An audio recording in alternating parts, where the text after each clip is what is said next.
नमस्कार महाराष्ट्र, मी निकिता पाटील आणि आपण पाहताय TV9 मराठी। बुलेटिनच्या सुरुवातीलाच आपण राज्याच्या प्रत्येक जिल्ह्यातली प्रत्येक बातमी जाणून घेणार आहोत। अर्थातच 36 जिल्हे 72 बातम्या। ऊसाच्या दराबाबत सहकार मंत्र्यांनी बोलावलेली बैठक निष्फळ। बैठकीमध्ये झालेली चर्चा राजू शेट्टींना अमान्य। स्वाभिमानी शेतकरी संघटना उद्याच्या रास्ता रोको आंदोलनावर ठाम। साताऱ्याच्या कोरेगाव कुमठे फाट्यावर स्वाभिमानी शेतकरी संघटनेचं ऊस दरासाठी रास्ता रोको। मागील गळीत हंगामातील 400 रुपये आणि चालू गळीत हंगामात प्रति टन पहिली उचल 3500 रुपये देण्याची मागणी। स्वाभिमानीकडून वाहनं अडवून चक्काजाम आंदोलन। कोल्हापुरात ऊस उत्पादक कृती समितीचं राजू शेट्टींविरोधात बेमुदत ठिय्या आंदोलन आणि स्वाभिमानीच्या आंदोलनामुळे शेतकऱ्यांचं नुकसान होत असल्याचा समितीचा आरोप। शिरोळमध्ये स्वाभिमानी शेतकरी संघटना आणि ऊस उत्पादक कृती समिती आमने सामने। अमरावतीमध्ये शिवरायांबद्दल वादग्रस्त पोस्ट व्हायरल केल्याच्या निषेधार्थ कडकडीत बंद। दर्यापूरमध्ये बंद दरम्यान दुकान बंद करण्यावरून वाद, पोलिसांच्या हस्तक्षेपानंतर वाद मिटला। शिवरायांबद्दल आक्षेपार्ह पोस्ट व्हायरल केल्याच्या निषेधार्थ उद्या अमरावती शहर बंदची हाक। श्री शिवप्रतिष्ठान हिंदुस्थानच्या वतीनं व्यापाऱ्यांना बंद पाळण्याचा प्रयत्न, तर बंदाची हाक देणाऱ्यांवर कारवाई करण्यात येईल, पोलीस प्रशासनाचा इशारा।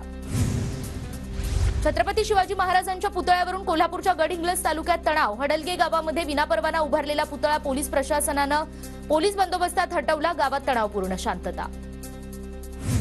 सांगलीतील तासगाव तालुक्यातील आरवडेमध्ये दूध उत्पादक शेतकऱ्यांचं आमरण उपोषण। मागण्या मान्य होईपर्यंत उपोषण सुरू ठेवणार असल्याचा शेतकऱ्यांचा इशारा। धुळे जिल्ह्यातील राष्ट्रीय ग्रामीण आरोग्य अभियानाचे कंत्राटी कर्मचारी 20 दिवसांपासून संपावर। ठाकरे गटाचा आंदोलनाला पाठिंबा। कर्मचाऱ्यांना शासकीय सेवेत समाविष्ट करून घेण्याची मागणी। परभणीमध्ये रब्बी हंगामात शेतीसाठी पाणी सोडण्याच्या महत्त्वपूर्ण बैठकीमध्ये अधिकाऱ्यांची गैरहजेरी। लोकप्रतिनिधींमध्ये नाराजी। जिल्हाधिकाऱ्यांकडून उद्यापर्यंत बैठक स्थगित। यवतमाळच्या मारेगावमध्ये शेतकऱ्यांना पीक विमा न मिळाल्यानं मनसेचे नेते राजू उंबरकर आक्रमक। मनसेनं विमा कंपनीच्या कार्यालयात राडा घालून कार्यालयाला ठोकलं कुलूप। गडचिरोलीच्या एटापल्ली तालुक्यातील वांगीतुरीमध्ये पोलीस स्टेशन उभारण्याविरोधात आदिवासी आक्रमक। पोलीस स्टेशन उभारल्यास नक्षलवाद्याच्या चळवळींना मोठा धक्का बसण्याची शक्यता। परभणीमध्ये आश्रमशाळेतील शिक्षक आणि शिक्षकेतर कर्मचाऱ्यांचं विविध मागण्यांसाठी आमरण उपोषण। मागण्या मान्य होईपर्यंत उपोषण सुरू ठेवण्याचा उपोषणकर्त्यांचा पवित्रा। धाराशिवच्या 637 पैकी 470 ग्रामपंचायतींमध्ये रोजगार हमी योजनेची कामं ठप्प। अवघ्या 4999 मजुरांना कामं। ग्रामपंचायतीकडून कामाची मागणी नसल्यानं मजुरांचे मोठे हाल। आम्हाला आमच्या हक्काची जुनी पेन्शन द्या, अन्यथा हिवाळी अधिवेशनावर महामोर्चा काढू। कर्मचारी संघटनेचा सरकारला इशारा। छत्रपती संभाजीनगरमध्ये अंगणवाडी सेविकांचा विभागीय आयुक्त कार्यालयावर मोर्चा। मोर्चात शेकडो अंगणवाडी सेविका सहभागी। मानधनाऐवजी वेतन देण्याची अंगणवाडी सेविकांची मागणी। वर्धा जिल्ह्यात विविध मागण्यांसाठी कंत्राटी आरोग्य कर्मचाऱ्यांचं थाळीनाद आंदोलन। आरोग्य कर्मचाऱ्यांचं 29व्या दिवशीही आंदोलन सुरूच। नंदुरबार जिल्ह्यात विविध मागण्यांसाठी कंत्राटी आरोग्य कर्मचाऱ्यांचा सरकार विरोधात मोर्चा। कर्मचाऱ्यांची सरकार विरोधात जोरदार घोषणाबाजी, तर संपामुळे आरोग्य व्यवस्थेवर परिणाम। अकोला जिल्ह्यात कंत्राटी आरोग्य कर्मचाऱ्यांनी समायोजनासाठी राबवलं स्वाक्षरी अभियान। जिल्हाधिकारी कार्यालयासमोर आरोग्य कर्मचाऱ्यांचं 28 दिवसांपासून धरणं आंदोलन सुरू। सोलापूरच्या माढ्यातील बुद्रुकवाडी गावामध्ये 5 दिवसांपासून लाईट नसल्यानं ग्रामस्थ आक्रमक। ग्रामस्थांचं सबस्टेशन समोर ठिय्या आंदोलन आणि यानंतर महावितरणला जाग। वीज पुरवठा त्यानंतर सुरळीत। सांगलीमध्ये म्हैसाळ सिंचन योजनेतील पाण्याच्या ओव्हरफ्लोमुळे शेकडो एकर शेतीचं नुकसान आणि पाटबंधारे विभागाच्या गलथान कारभारामुळे शेतकरी संकटात। संबंधित अधिकाऱ्यांवर कारवाई करण्याची मागणी। नाशिकच्या श्रेणीमध्ये जरांगे पाटलांची भव्य सभा। नाशिकनंतर जरांगेंचा अहमदनगर दौरा। संगमनेर आणि श्रीरामपूरमध्ये संध्याकाळी जरांगेंच्या सभा। धाराशिवमध्ये तुळजाभवानी मंदिरात त्रिपुरारी पौर्णिमा साजरी होणार। भाविकांच्या गर्दीमुळे 22 तास मंदिर खुलं ठेवण्यात येणार, तर अभिषेकच्या काळात व्हीआयपी दर्शन बंद राहणार। धुळे जिल्ह्यात यंदा केवळ 3590 हेक्टरवर रब्बी पिकांची पेरणी। कमी पावसाचा रब्बी पिकांना फटका। ज्वारीची यंदा सर्वाधिक पेरणी। अकोला जिल्ह्यात खरीप पीक काढणीनंतर आता रब्बी पेरणीला सुरुवात। जिल्ह्यात कमी पाऊस झाल्यानं गहू आणि हरभऱ्याच्या पिकाची पेरणी।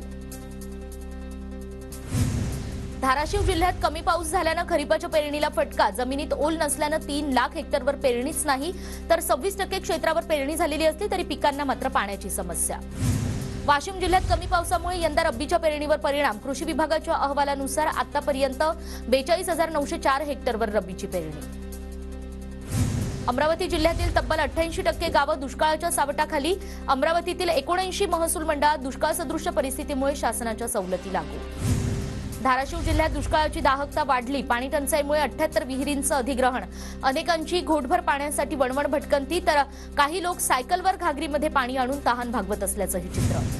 नांदेडच्या बिलोली तालुक्यातील दुगावमध्ये कॅनॉलला पाणी सोडण्याची शेतकऱ्यांची मागणी. पाणी टंचाईमुळे शेतकऱ्यांचं मोठं नुकसान.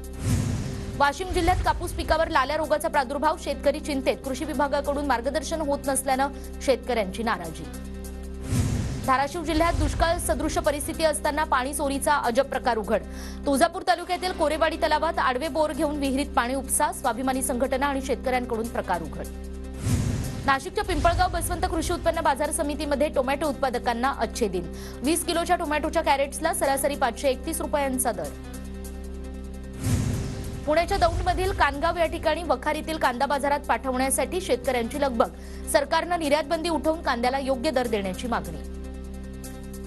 महाबळेश्वरमध्ये सेल्फ राईड करताना घोडा थेट 30 फूट खोल खड्ड्यात कोसळला. पर्यटकानं घोड्यावरून उडी मारल्यानं सुदैवानं तो बचावला.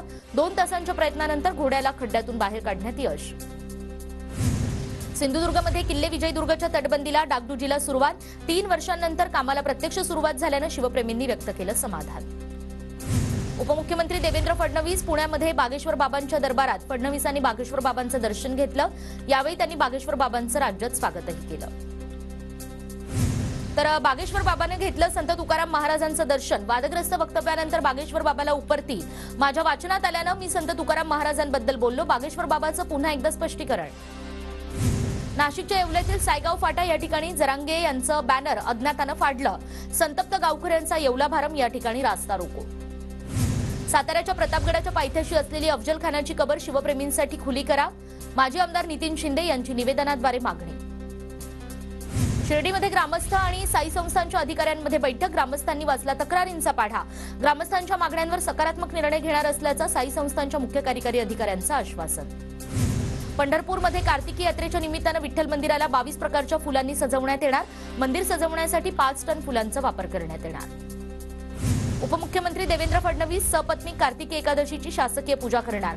जिल्हा प्रशासन आणि मराठा आंदोलकांमध्ये बैठक. मागण्या मान्य केल्यानंतर अखेर मराठा आंदोलकांचा विरोध मावळला. कार्तिकी एकादशीसाठी वारकरी आजपासून पंढरपूर नगरीत दाखल. पहाटेपासूनच चंद्रभागेत स्नान करण्यासाठी भाविकांची गर्दी.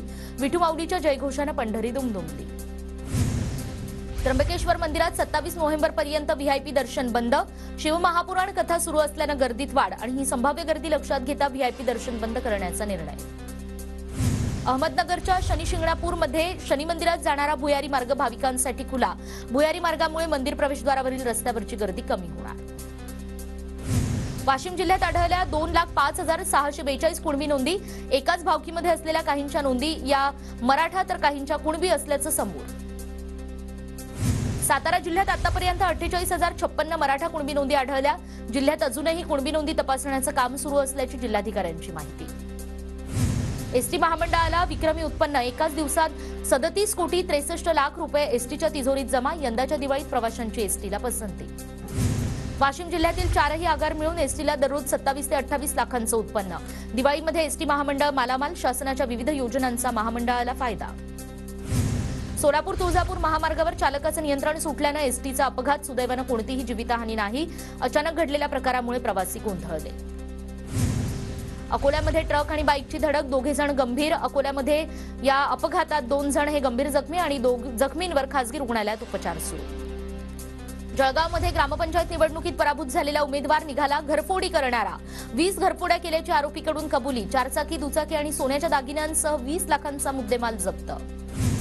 कल्याणमधील माजी कुलगुरू मारहाण प्रकरणी 2 आरोपींना अटक आणि मारहाण करण्यात निलंबित शिक्षकांचा समावेश. तर घर जप्तीसाठी बँकेकडून नोटीस आल्यानं एकतर कामावर घ्या नाहीतर 20 लाख रुपये द्या या मागणीसाठी कुलगुरूंवर हल्ला.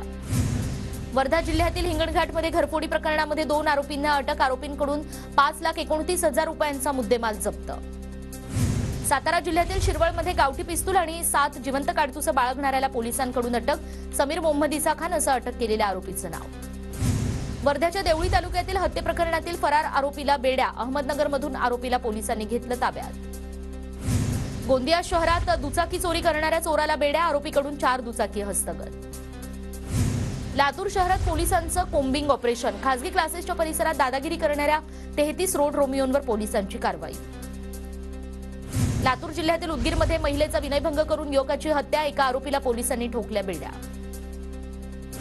भंडाऱ्याच्या तुमसर तालुक्यातील नाकाडोंगरीमध्ये विजेचा धक्का लागल्याने बिबट्याचा मृत्यू, नाकाडोंगरी वन विभागानं एकाला घेतलं ताब्यात. नाशिकच्या येवल्यामध्ये धनगर संघटनांकडून आरक्षणाची मागणी, धनगर संघटनांकडून नायब तहसीलदारांकडे निवेदन सादर. हिंगोली जिल्हा परिषदेच्या वेटिंग रूमला आग, यामध्ये वेटिंग रूम मधलं सामान जळून खाक. गोंदियातील चिचगडमध्ये आत्महत्या करण्याचा प्रयत्न करणाऱ्या तरुणाला पोलिसांनी वाचवलं. तरुणीने लग्नासाठी नकार दिल्यानं शोले स्टाईल 300 फूट उंच टॉवरवर चढला हा युवक. अकोला जिल्ह्यातील मूर्तिजापूर पोलिसांनी दिलं 4 गौवंशांना जीवदान, 40 गौवंशांची निर्दयीपणे वाहतूक केली जात असल्याचा धक्कादायक प्रकार उघडकीस आणि चालकासह 2 आरोपी ताब्यात.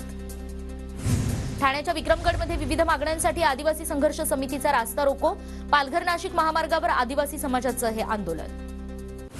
रत्नागिरीच्या गुहागरमधील वरवेली गावात महसूल विभागाच्या मंडल अधिकाऱ्यांना स्थानिकांचा घेराव, स्टोन क्रशरची वाहतूक अनधिकृत आणि धोकादायक असल्याचा स्थानिकांचा आरोप, स्टोन क्रशर वाहतुकीवर कारवाई करण्याची मागणी. अकोला येथील मूर्तिजापूरच्या पंचायत समिती कार्यालयावर संगणक परिचालकांचं धरणं आंदोलन, यावलकर समितीच्या शिफारशीनुसार संगणक परिचालकांना कर्मचारी दर्जा आणि किमान वेतन देण्याची मागणी. नाशिकमध्ये महापालिकेची सिटी रिंग बस सेवा पुन्हा ठप्प, पगार आणि बोनस न दिल्यानं कर्मचारी संपावर, सकाळपासूनच शहरात बस सेवा ठप्प असल्यानं प्रवाशांचे मोठे हाल. साताऱ्याच्या कराडमध्ये होणाऱ्या 18व्या यशवंत कृषी प्रदर्शनाची तयारी अंतिम टप्प्यात, 25 नोव्हेंबरला मुख्यमंत्री एकनाथ शिंदे यांच्या हस्ते प्रदर्शनाचं उद्घाटन. राज्यात 2 दिवस पावसाचा अंदाज, गोवा, कोकण आणि मध्य महाराष्ट्रात उद्या विजांच्या कडकडाटासह पावसाची शक्यता, तर परवा राज्यात हलका पाऊस पडणार, हवामान विभागाचा अंदाज.